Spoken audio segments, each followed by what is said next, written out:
Bienvenue dans Success Stories, le magazine de LN24 qui valorise et analyse les startups, scale-up et PME belges qui cartonnent.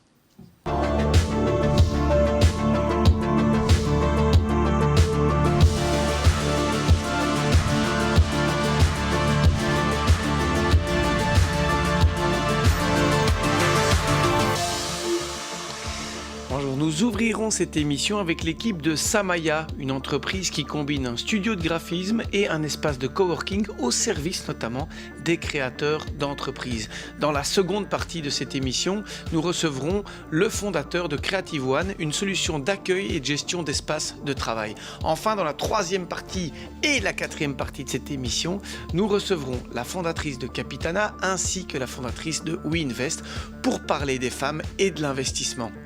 Nous débattrons aussi de cette question avec Béa Erkalini de Béabi. On la connaît bien, c'est une habituée de l'émission. Mais donc, pour tout d'abord, j'ai le plaisir de recevoir donc sur ce plateau Laurent et Cassandra. Merci. Alors bonjour Laurent, bonjour Cassandra. Voilà.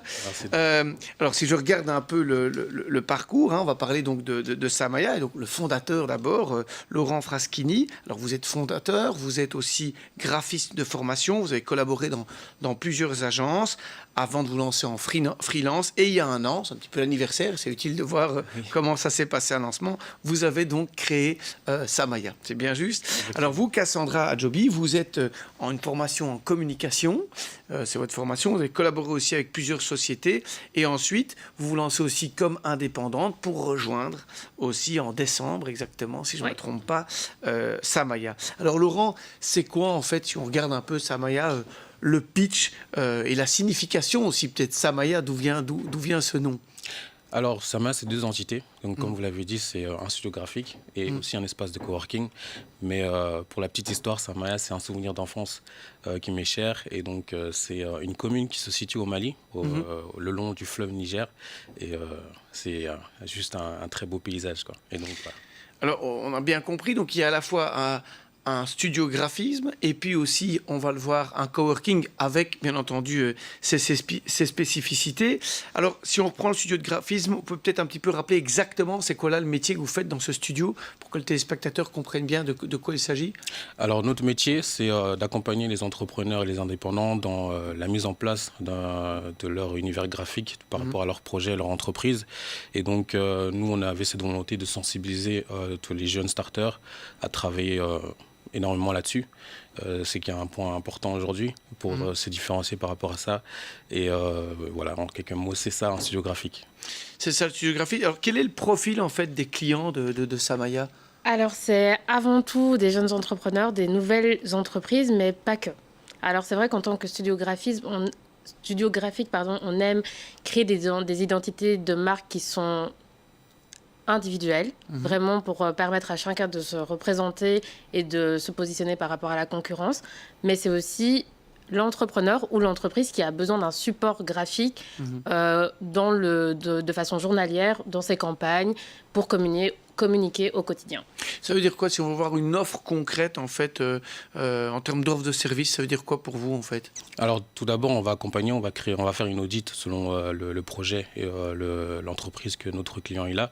On va brainstormer autour de ça et nous c'est notre expertise, c'est évidemment correspondre à l'image que lui a envie de véhiculer, mais surtout l'image qui correspond le mieux à son secteur d'activité.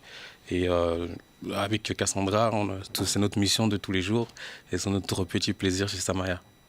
Ouais, donc c'est vrai que c'est intéressant. En fait, c'est vrai qu'on a des studios graphistes qui s'occupent d'entreprises, je veux dire, bien matures, etc. Le fait d'avoir choisi ça, c'est un petit peu comme si vous fournissiez un espèce de kit au démarrage par rapport à ces entreprises pour les premiers jours. Vous allez également plus loin parce que vous avez aussi d'autres formes d'accompagnement, en fait. C'est quoi, là? Je ne sais pas qui souhaite répondre. Alors, vous, Cassandra? Totalement. On a travaillé avec différents entrepreneurs, différents projets et différents concepts. Et on s'est rendu compte qu'ils avaient souvent le même questionnement quand il s'agissait d'établir leur entreprise, les mêmes inquiétudes, les mêmes petites erreurs.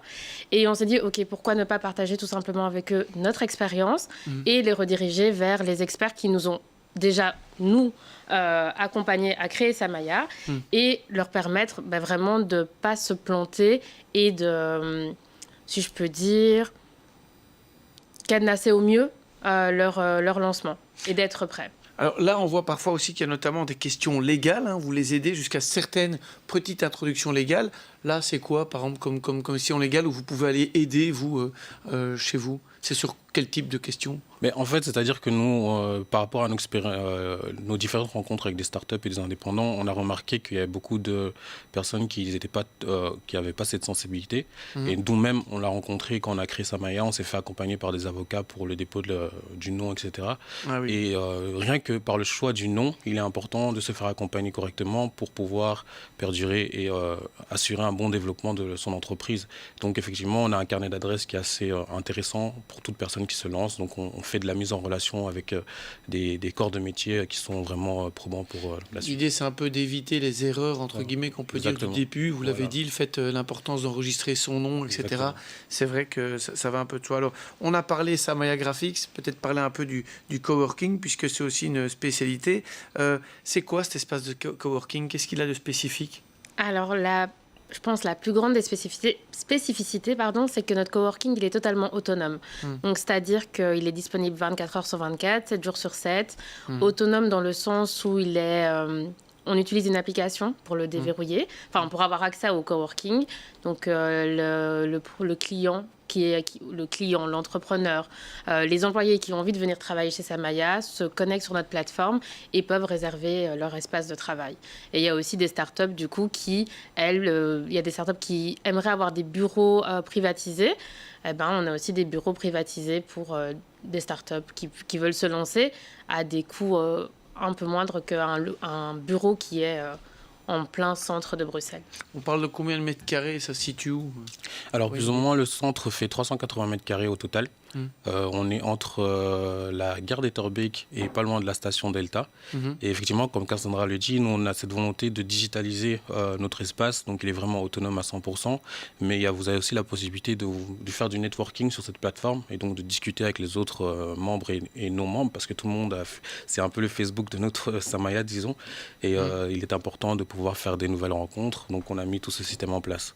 Alors, j'ai cru comprendre aussi qu'il y avait à la fois beaucoup donc, de starters qui viennent créer, mais il y a aussi des gens qui sont simplement employés et qui cherchent une alternative pour ne pas faire uniquement le téléworking à la maison. Effectivement. C'est quelque chose que vous avez vu? C'est quoi? Quel genre de profil, là, on vient? Alors effectivement, on a remarqué qu'il y a des employés qui venaient et selon leur retour, notre espace est assez cosy, fancy et propice au bien-être. Donc ils se sentent, c'est parfois un peu difficile de travailler de la maison, il y a du bruit un peu, il faut aussi un peu s'évader l'esprit. Donc on a remarqué effectivement qu'avec toute cette nouvelle vague, il y a des employés qui viennent travailler chez nous, mais en dehors des entrepreneurs, des indépendants qui veulent travailler. Ils vont peut-être attraper le virus, entre guillemets, de l'entrepreneuriat en voyant les entrepreneurs et entrepreneuses qui sont chez vous.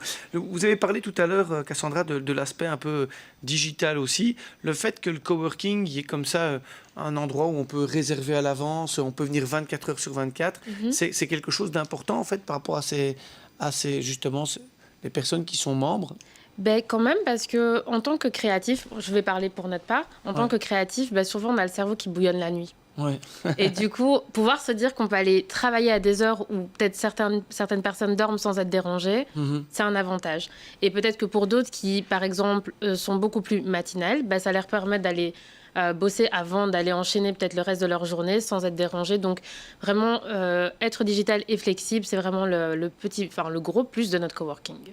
Donc c'est vrai que si on résume, il y a à la fois le côté graphisme et puis il y a le fait d'avoir un écosystème de coworking où on s'échange des bonnes pratiques entre jeunes start-upers. Vous venez le connecter, chacun partage son expérience, ça fait gagner du temps.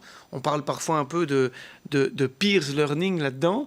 Et ici, si j'ai bien compris, vous voulez aussi en fait toucher toute une série d'autres personnes qui hésitent à passer le pas en lançant un concours, un jury fait par Samaya. Vous pouvez un peu nous expliquer ça? Exactement. Donc, comme vous l'avez dit, on a lancé un concours depuis le 2 mai qui se déroulera jusqu'au 2 juin. Et ici, le but, c'est vraiment de donner un gros coup de boost à tous les jeunes entrepreneurs, les porteurs de projets qui voudraient se lancer. Donc, on a créé une plateforme où on peut s'inscrire et pitcher en quelques lignes son projet. Et les 3 prix sont donc 6 mois d'accès à notre espace de coworking, qui est non négligeable pour avoir un espace de travail et se concentrer. On a aussi la conception d'un logo et sa charte graphique. Et le dernier prix, c'est une page web donc qu'on va développer, concevoir avec le candidat. En fait, c'est un peu typique de voir maintenant un peu, je veux dire, nouvelle génération qui travaille souvent dans cet aspect communauté, en fait. Hein, le fait de dire, tiens, quand on fait partie de la communauté, on vient, on a un juriste, on peut avoir un graphiste qui peut être là. C'est quand même quelque chose qui fonctionne bien, cette dynamique. C'est le fait que je lance pas mon projet tout seul dans mon coin. Je viens profiter d'un effet, je vais dire, coworking et de l'expertise aussi des autres. Ben, c'est vrai que déjà, nous, on est des entrepreneurs. Et ça a été, pour ma part, assez compliqué de me lancer, avec la peur au ventre, de me dire, OK, si j'échoue, comment je vais faire, comment je vais retomber sur mes pattes. Laurent, il a été beaucoup plus... il a pris le taureau par les cornes et il a tout lancé. Et c'est vrai que quand on discute autour de nous, beaucoup de personnes se disent, waouh, ce que vous avez fait, c'est génial. Mais on avait aussi la peur au ventre. C'est juste qu'on a fait le premier pas et qui est souvent le plus dur, oser faire le premier pas. Donc, avoir autant de personnes au final autour de nous qui se sont aussi lancées et créer une synergie, on se dit ok, pourquoi pas, ça marche et c'est ce qu'on va mettre en avant et on se sent beaucoup plus fort et ça renforce la confiance qu'on peut avoir. Donc, voilà. On l'a vu effectivement, merci Laurent, merci Cassandra. On a vu d'avoir l'idée jusqu'à trouver le nom, la marque, avoir la bonne connexion pour pouvoir lancer son projet et on retient que parfois pour sauter dans l'eau, c'est peut-être bien de se tenir par la main avec d'autres entrepreneurs qui ont la même intention. On se retrouve après la pub, on parlera